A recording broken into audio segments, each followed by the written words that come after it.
बात करने जा रहे हैं chapter analysis of kinetic theory of gases की।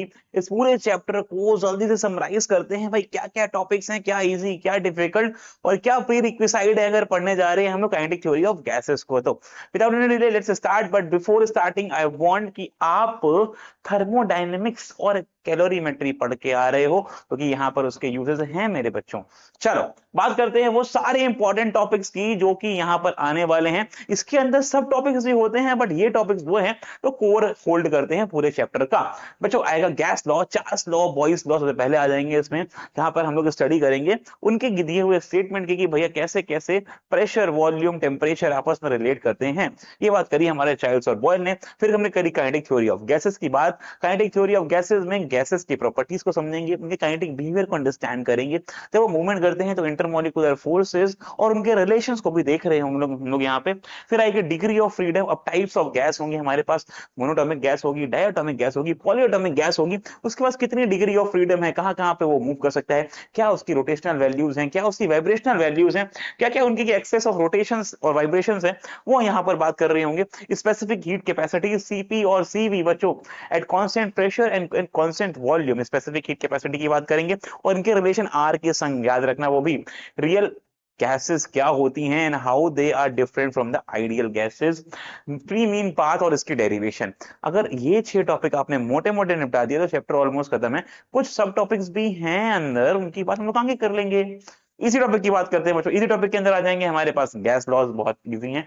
डायरेक्ट क्वेश्चन आते हैं, जनरली क्वेश्चन नहीं आते हैं बट आते हैं और डायरेक्ट आते हैं। काइनेटिक थ्योरी ऑफ गैसेस बच्चों इंपॉर्टेंट है, इजी है। अलग अलग एक्स वाई जेड एक्सेस पे हम लोग को काइनेटिक एनर्जीज निकालनी होती हैं।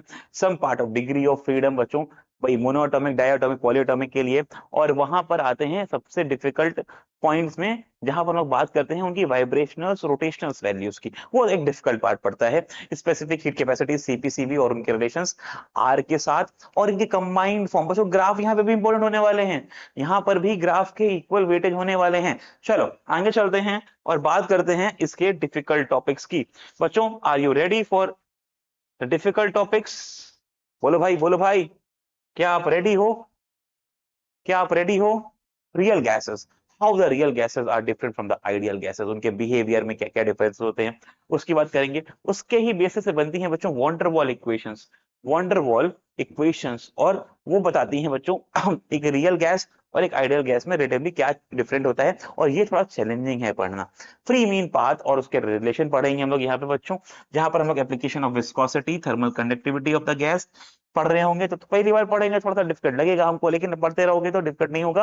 अगर क्वेश्चन भी प्रैक्टिस करते तो मजा आ जाएगा। भाई साहब क्या बात है। डिग्री ऑफ फ्रीडम में जब बात आएगी हमारे पास वाइब्रेशनल की और रोटेशनल डिग्री की ऑफ पॉलीएटॉमिक गैसेस, तो वो थोड़ा डिफिकल्ट पड़ेगा, अदरवाइज इजी है ये। बोल्ट्जमैन, मैक्सवेल बोल्ट्जमैन डिस्ट्रीब्यूशन है बच्चों। जब हम लोग मॉलिक्यूलर वेलोसिटीज की बात करेंगे तो वो थोड़ा सा डिफिकल्ट पड़ेगा, बस प्रैक्टिस कर लोगे, पढ़ के तो नहीं होगा। अब ये बात डिपेंड करती है कि आप कितना प्रैक्टिस कर रहे हो, उसके बेसिस पे इजी और डिफिकल्ट होता है। यहाँ पे आपको ओवरव्यू दे रहे हैं कि जनरली आपको क्या क्या डिफिकल्ट पड़ेगा। अब जो पढ़ने वाला बच्चा होगा उसके लिए डिफिकल्ट नहीं पड़ेगा, बट इन जनरल ये टॉपिक ऐसे हैं जो आपको एक से ज्यादा बार पढ़ने पड़ेंगे, एक बार में क्रिस्प नहीं मिल पाएगा, क्रैक नहीं मिल पाएगा आपको। अगर ये चैप्टर चालू करना है तो क्या क्या रहने वाले हैं प्री रिक्विसाइट, भैया बेसिक थर्मोडायनेमिक्स आनी चाहिए, कैलोरीमेट्री और सारे प्रोसेस, एडियाबैटिक, आइसोथर्मल, उसका आपको आइडिया होना चाहिए, isochoric, isobaric, ideal gas laws, PV is equals to NRT, P1V1 upon T1 is equals to P2V2 upon T2, Charles law, Boyle's law, ये सब आपको आना चाहिए पहले से। एटॉमिक एंड मॉलिक्यूलर स्ट्रक्चर्स आने चाहिए, क्योंकि हम लोग डिग्री ऑफ फ्रीडम की बात करेंगे तो मोनोटॉमिक गैसेस, डायटोमिक गैसेस और पॉलीएटॉमिक गैसेस क्या क्या है स्ट्रक्चर, जिसके बेसिस पे आप डिफाइन करोगे फिर उनके डिग्रीज ऑफ फ्रीडम को। कैलकुलस का अच्छा यूज है, काइनेमेटिक्स का अच्छा यूज है। अगर ये 5 आते हैं तो you are good to go for the chapter. बच्चों यहाँ पर डायरेक्टली फॉर्मुला बेस्ड क्वेश्चन भी इंपॉर्टेंस रखते हैं, तो फॉर्मुलाज के लिए नोट्स बनाते हुए चलिएगा। किसी भी पॉइंट पे अगर लगे कि नोट्स या आपको समझ में नहीं आ रहा है तो नोट्स उठा लीजिएगा, या समझ ना आ जाए तो वहां पे नोट्स देख लीजिएगा, या फिर आप क्या कर सकते हो बुक रीड के संग आगे बढ़ सकते